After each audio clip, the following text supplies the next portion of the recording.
The world was at peace. Our opponents inherited a world at peace and turned it into a planet of war. We're in a planet of war. The whole world was at peace, and now the world is blowing up around us. Trump did not achieve world peace when he was president, certainly wasn't at peace when he left office. There were active wars or armed conflicts in dozens of nations in 2020, 51 by one research institution's count, and then 51 again in 2021. Trump handed President Biden ongoing civil wars in Yemen and Syria, of course, an unresolved Israeli-Palestinian conflict, Israeli-Iranian conflict, a war in Ethiopia. I could go on for a while, but I don't have time because there were so many other false claims. Oh, that's gonna hurt! Did anyone actually expect Donald Trump to formally accept the Republican nomination and his speech be filled with calls for unity and togetherness? Anyone not wearing an ear band-aid? Keep in mind, these are undoubtedly the same people that called everyone sheep for wearing a mask. Every week they get another subpoena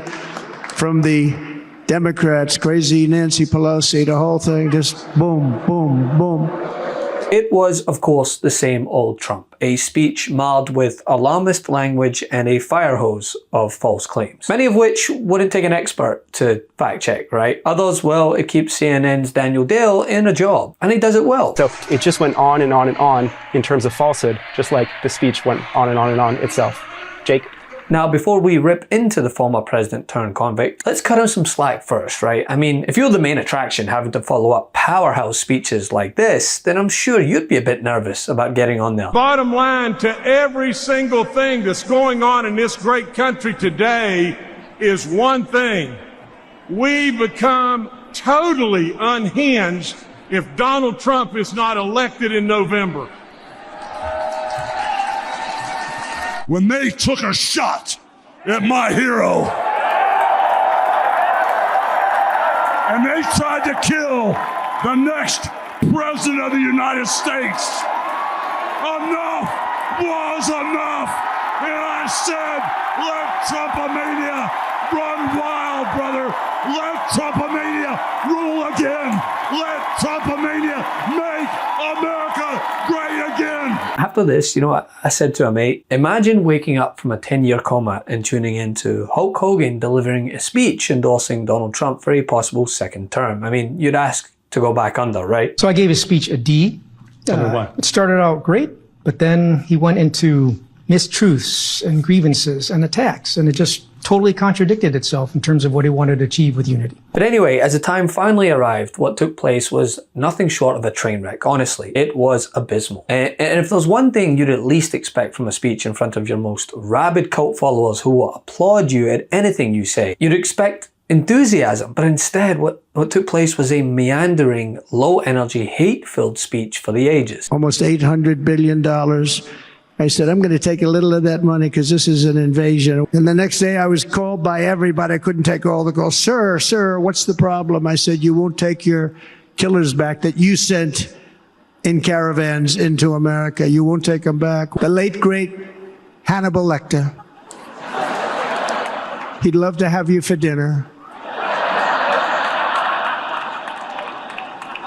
That's insane asylums. They're emptying out their insane asylums. And terrorists are coming in at numbers that we've never seen before. Bad things are going to happen. The Republican platform promises to launch the largest deportation operation in the history of our country. I don't even mention it, frankly, because of what happened with the China virus. And of course, no Trump speech is complete without an endless slew of lies and disinformation. And all the classics were there, right? 2020 was stolen, shark attacks, late great Hannibal Lecter. But he tried out some new material I'm sure we'll see flagged across mainstream media, right? Right? Well, he thought Scott Walker was still the governor of Wisconsin and praised his leadership. The governor is Democrat Tony Evers, who obviously did not attend. He said that he was going to, quote, take over the auto industry, which he's promised before, along with a manufacturing boom that faltered. And of course, Biden had to resuscitate. So, Peter, this new AI Microsoft thing, $3 billion, big job creators, that's in Racine. Isn't that the same town that Foxconn said, I don't know, 5-6 years ago, we're going to build a big plant, and they never did? Yes, and that was a huge Trump announcement back then, and he said that the factory was going to be the 8th wonder of the world, but then Foxconn decided to really scale back their plans and the land is still available. So Microsoft is going in. And as to the unity angle, well, he spoke of Crazy Nancy and said he wanted to hold the next Republican convention in Venezuela. For everything else, here's Daniel Dale. The world was at peace. Our opponents inherited a world at peace and turned it into a planet of war. We're in a planet of war. Trump did not achieve world peace when he was president, certainly wasn't at peace when he left office. There were active wars or armed conflicts in dozens of nations in 2020, a 51 by one research institution's count, and then 51 again in 2021. Trump handed President Biden ongoing civil wars in Yemen and Syria, of course, an unresolved Israeli-Palestinian conflict, Israeli-Iranian conflict, a war in Ethiopia. I could go on for a while, but I don't have time because there were so many other false claims. So let's adjust some of those, not even all of them. He repeated his usual lie about Democrats having cheated in the 2020 election. It's nonsense. He said crime is going up. The opposite is true. It's gone sharply down in 2023 and early 2024, is now lower than it was under Trump in 2020. He said we have the worst inflation we've ever had. Again, not even close. It is 3% right now. The U.S. record is 23.7%. He said there was no inflation under him. It was low, of course, but not non-existent. It was 8% total for his presidency, 1.4% year over year in the month he left office. He said the price of groceries is up 57% under Biden. It's actually 21%.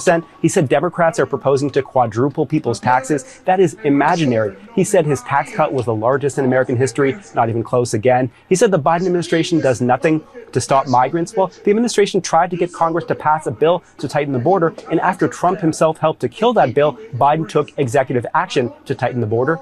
Trump said he stopped human trafficking. Again, not true. He said China stopped buying oil from Iran under him. Also did not happen. He said foreign governments are deliberately sending criminals and mental health patients to the U.S. as migrants. His own campaign has been unable to provide proof for that. I certainly haven't found any myself. He said we defeated ISIS, 100% of ISIS, in a couple of months. In fact, the ISIS caliphate was declared fully liberated more than 2 years into his presidency. And there were other exaggerations about trade with China, about North Korean missile launches, about gas prices, about IRS agents. So it just went on and on and on in terms of falsehood, just like the speech went on and on and on itself.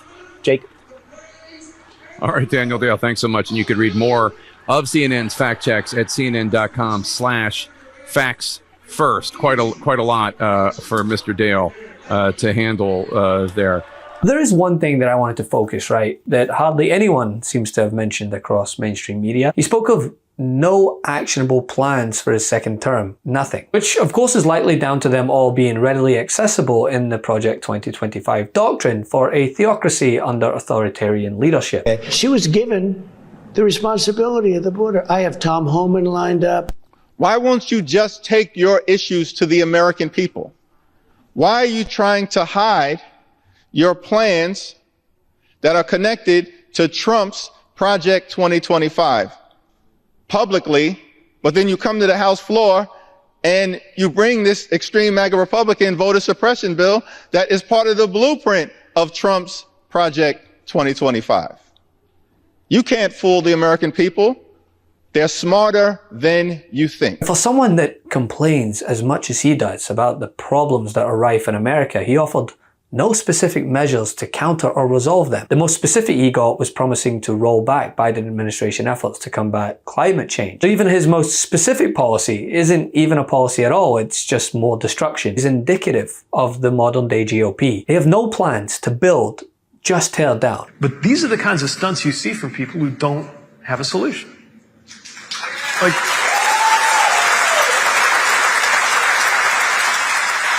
where have these, Governor DeSantis was in Congress. Where was he when they were debating immigration reform?